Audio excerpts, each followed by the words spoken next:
Bel Ami, or The History of a Scoundrel, by Guy de Maupassant, translator unknown. Chapter 1. Poverty.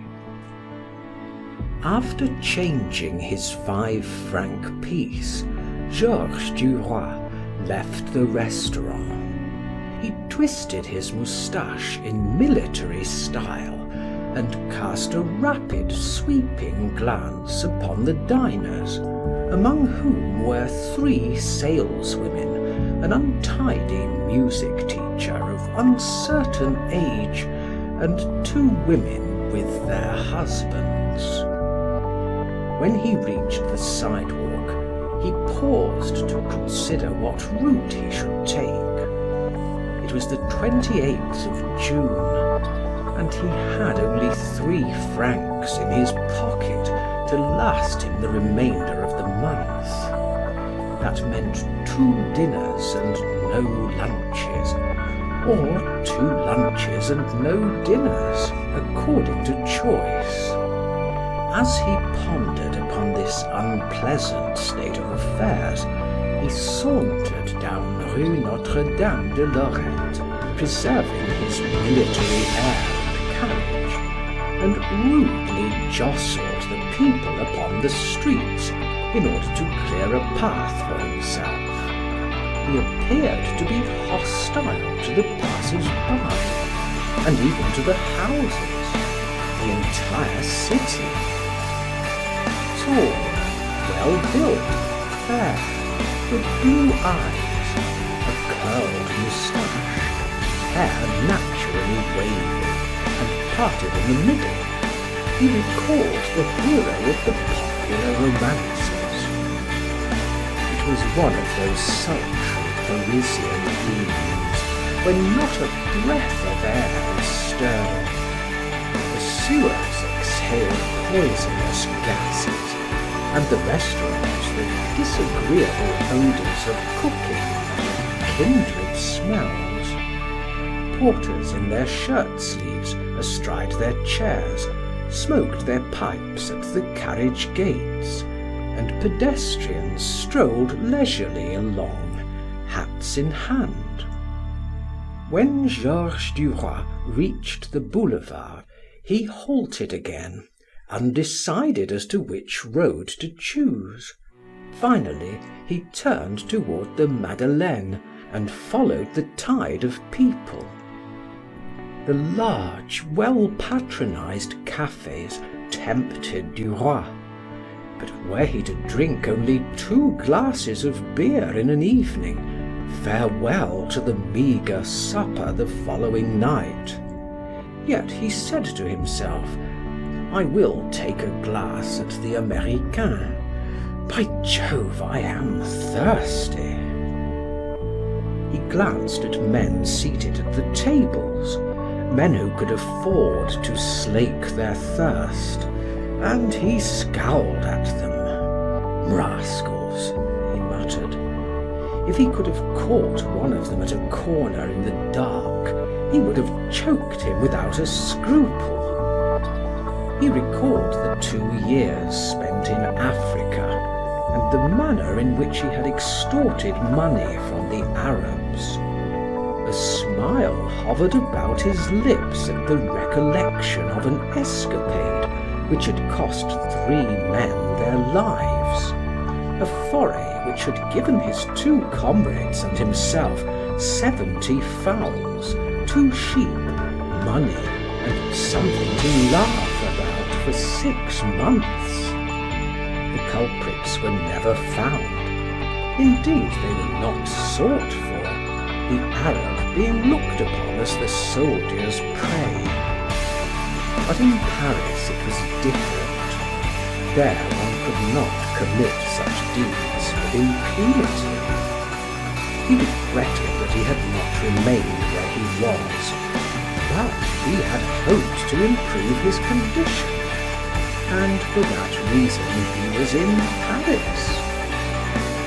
He passed the Vaudeville and stopped at the Café Américain, debating as to whether he should take that glass. Before deciding, he glanced at a clock.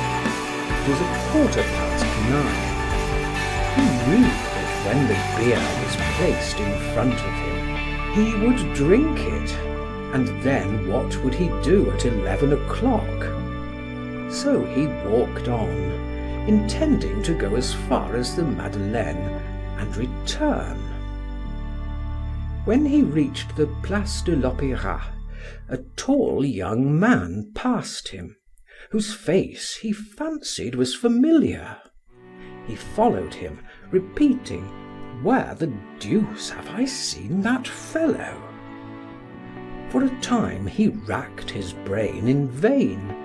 Then suddenly he saw the same man, but not so corpulent and more youthful, attired in the uniform of a hussar. He exclaimed, "Wait, Forestier!" and hastening up to him, laid his hand upon the man's shoulder. The latter turned, looked at him and said, "What do you want, sir?" Duroy began to laugh. "Don't you remember me?" "No." "Not remember Georges Duroy of the 6th Hussars?" Forestier extended both hands. "Ah, my dear fellow, how are you?" "Very well, and how are you?" "Oh, I am not very well. I cough 6 months out of the 12 as a result of bronchitis contracted at Bougival about the time of my return to Paris 4 years ago." "But you look well." Forestier, taking his former comrade's arm, told him of his malady, of the consultations, the opinions, and the advice of the doctors, and of the difficulty of following their advice in his position. They ordered him to spend the winter in the south, but how could he? He was married and was a journalist in a responsible editorial position. I managed the political department on La Vie Française. I report the doings of the Senate for Le Salut, and from time to time I write for La Planète. That is what I am doing." Duroy, in surprise, glanced at him. He was very much changed. Formerly, Forestier had been thin, giddy, noisy, and always in good spirits. But 3 years of life in Paris had made another man of him. Now he was stout and serious, and his hair was grey on his temples, although he could not number more than 27 years. Forestier asked, "Where are you going?" Duroy replied, "Nowhere in particular." "Very well, will you accompany me to the Vie Française, where I have some proofs to correct, and afterwards take a drink with me?" "Yes, gladly."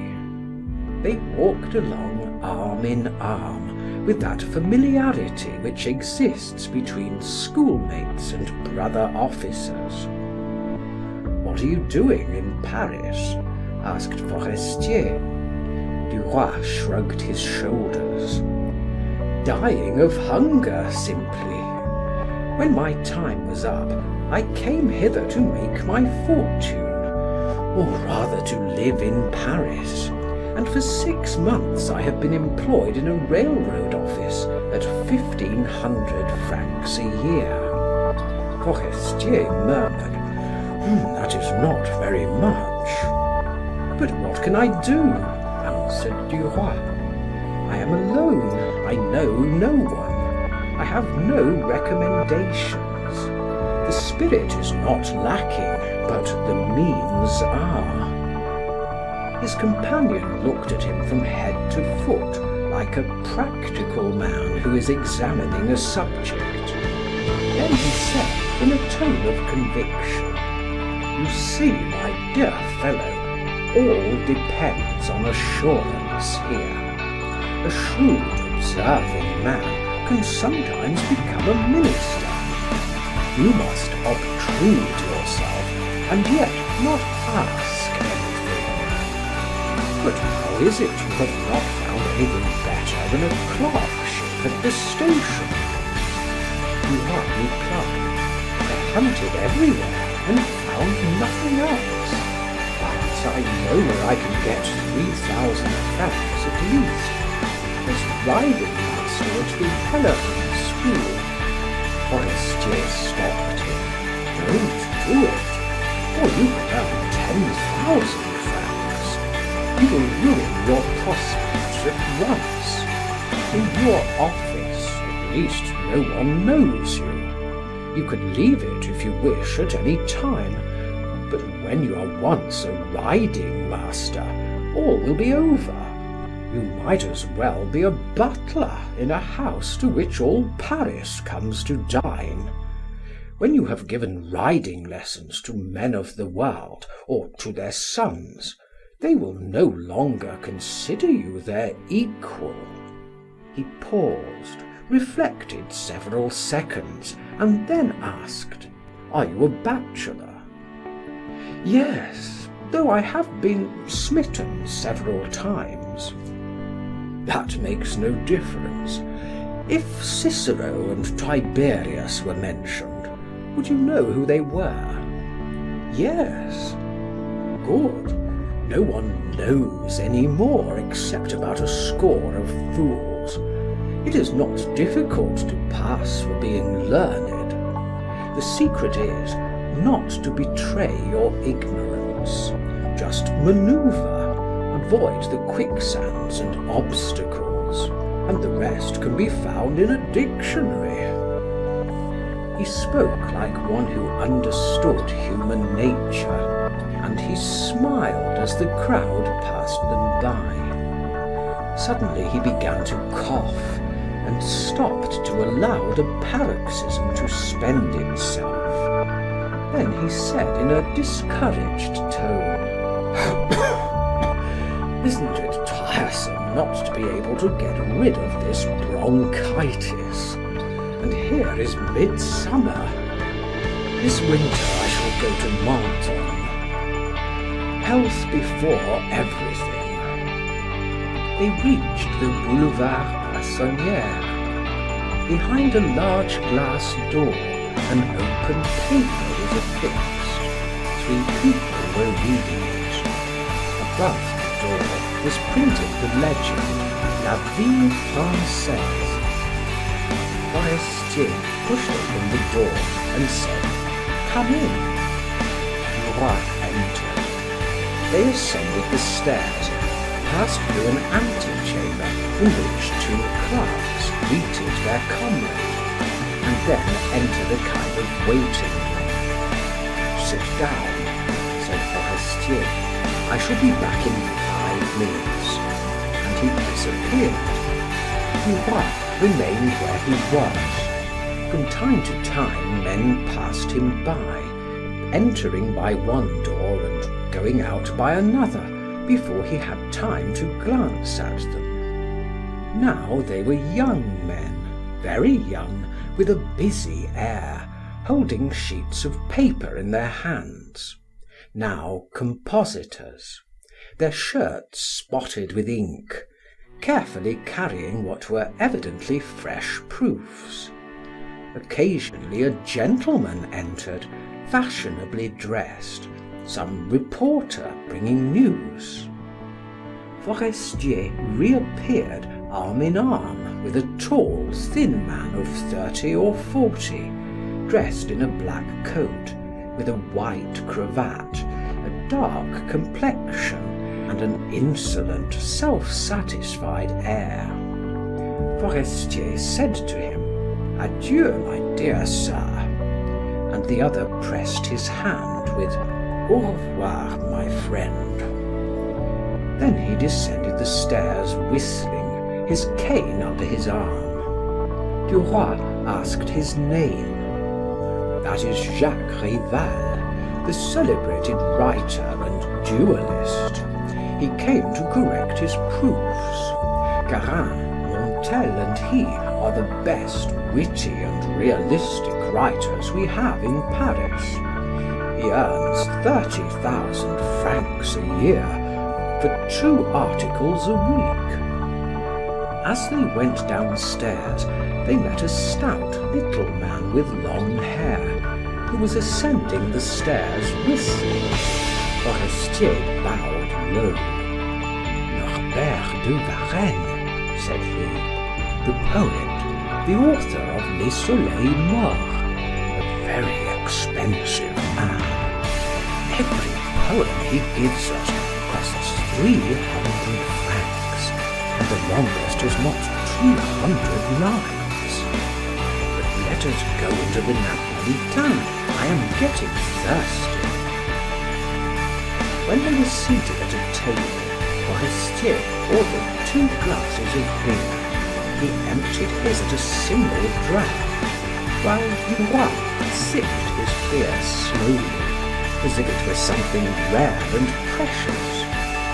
Suddenly, his companion asked, "Why don't you try journalism?" Duroy looked at him in surprise and said, "Because I have never written anything." "Bah, we all have to make a beginning. I could employ you myself by sending you to obtain information. At first you would only get 250 francs a month, but your cab fare would be paid. Shall I speak to the manager?" "If you will." "Well, then come and dine with me tomorrow. I will only ask 5 or 6 to meet you. The manager, Monsieur Walter, his wife, with Jacques Rival and Norbert de Varenne, whom you have just seen, and also a friend of Madame Forestier. Will you come?" Duroy hesitated, blushing and perplexed. Finally, he murmured, "I have no suitable clothes." Forestier was amazed. "You have no dress suit? Egad, that is indispensable. In Paris it is better to have no bed than no clothes." Then, fumbling in his vest pocket, he drew from it 2 louis, placed them before his companion, and said kindly, "You can repay me when it is convenient. Buy yourself what you need and pay an installment on it. And come and dine with us at 7:30 at 17 Rue Fontaine." In confusion, Duroy picked up the money and stammered, "You are very kind. I am much obliged. Be sure I shall not forget." Forestier interrupted him. "That's all right. Take another glass of beer. Wait, 3 more glasses." When he had paid the score, the journalist asked, "Would you like a stroll for an hour?" "Certainly." They turned toward the Madeleine. "What shall we do?" asked Forestier. "They say that in Paris an idler can always find amusement, but it is not true. A turn in the bois is only enjoyable if you have a lady with you, and that is a rare occurrence. The cafe concerts may divert my tailor and his wife, but they do not interest me. So what can we do? Nothing. There ought to be a summer garden here, open at night, where a man could listen to good music while drinking beneath the trees. It would be a pleasant lounging place. You could walk in alleys bright with electric light and seat yourself where you pleased to hear the music. It would be charming. Where would you like to go?" Duroy did not know what to reply. Finally, he said, "I have never been to the Folies Bergère. I should like to go there." His companion exclaimed, "The Folies Bergère? Very well." They turned and walked toward the Faubourg Montmartre. The brilliantly illuminated building loomed up before them. Forestier entered. Duroy stopped him. "We forgot to pass through the gate." The other replied in a consequential tone, "I never pay," and approached the box office. "Have you a good box?" "Certainly, Monsieur Forestier." He took the ticket handed him, pushed open the door, and they were within the hall. A cloud of tobacco smoke almost hid the stage and the opposite side of the theatre. In the spacious foyer, which led to the circular promenade, brilliantly dressed women mingled with black-coated men. Forestier forced his way rapidly through the throng and accosted an usher. "Box 17. "This way, sir." The friends were shown into a tiny box, hung and carpeted in red, with 4 chairs upholstered in the same colour. They seated themselves. To their right and left were similar boxes. On the stage, 3 men were performing on trapezes, but Duroy paid no heed to them, his eyes finding more to interest them in the grand promenade. Forestier remarked upon the motley appearance of the throng, but Duroy did not listen to him. A woman, leaning her arms upon the edge of her loge, was staring at him. She was a tall, voluptuous brunette, her face whitened with enamel, her black eyes penciled, and her lips painted. With a movement of her head, she summoned a friend who was passing, a blonde with auburn hair, likewise inclined to embonpoint, and said to her in a whisper intended to be heard, "There is a nice fellow." Forestier heard it and said to Duroy with a smile, "You are lucky, my dear boy. My congratulations." The ci-devant soldier blushed and mechanically fingered the 2 pieces of gold in his pocket. The curtain fell. The orchestra played a valse, and Duroy said, "Shall we walk around the gallery?" "If you like." Soon they were carried along in the current of promenaders. Duroy drank in with delight the air, vitiated as it was by tobacco and cheap perfume. But Forestier perspired, panted, and coughed. "Let us go into the garden," he said. Turning to the left, they entered a kind of covered garden in which 2 large fountains were playing. Under the yews, men and women sat at tables drinking. "Another glass of beer?" asked Forestier. "Gladly." They took their seats and watched the promenaders. Occasionally, a woman would stop and ask, with a coarse smile, "What have you to offer, sir?" Forestier's invariable answer was, "A glass of water from the fountain." And the woman would mutter, "Gallon on," and walk away. At last the brunette reappeared, arm in arm with the blonde. They made a handsome couple. The former smiled on perceiving Duroy, and taking a chair, she calmly seated herself in front of him, and said in a clear voice, "Waiter, 2 glasses." In astonishment, Forestier exclaimed, "You are not at all bashful." She replied, Your friend has bewitched me. He is such a fine fellow. I believe he has turned my head." Duroy said nothing. The waiter brought the beer, which the women swallowed rapidly. Then they rose, and the brunette, nodding her head and tapping Duroy's arm with her fan, said to him, "Thank you, my dear. However, you are not very talkative." As they disappeared, Forestier laughed and said, "Tell me, old man, did you know that you had a charm for the weaker sex? You must be careful." Without replying, Duroy smiled. His friend asked, "Shall you remain any longer?" "I am going. I have had enough." Georges murmured, "Yes, I will stay a little longer.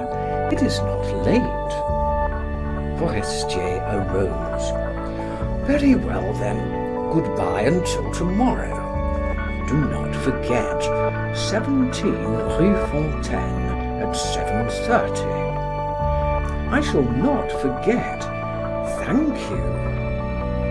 The two friends shook hands, and the journalist left Duroy to his own devices.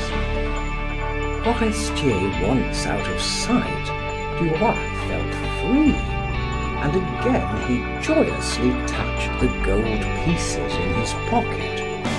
Then rising, he mingled with the crowd. He soon discovered the blonde and the brunette. He went towards them, but when near them, dared not address them. The brunette called out to him, "Have you found your tongue?" He stammered, "Zounds," too bashful to say another word.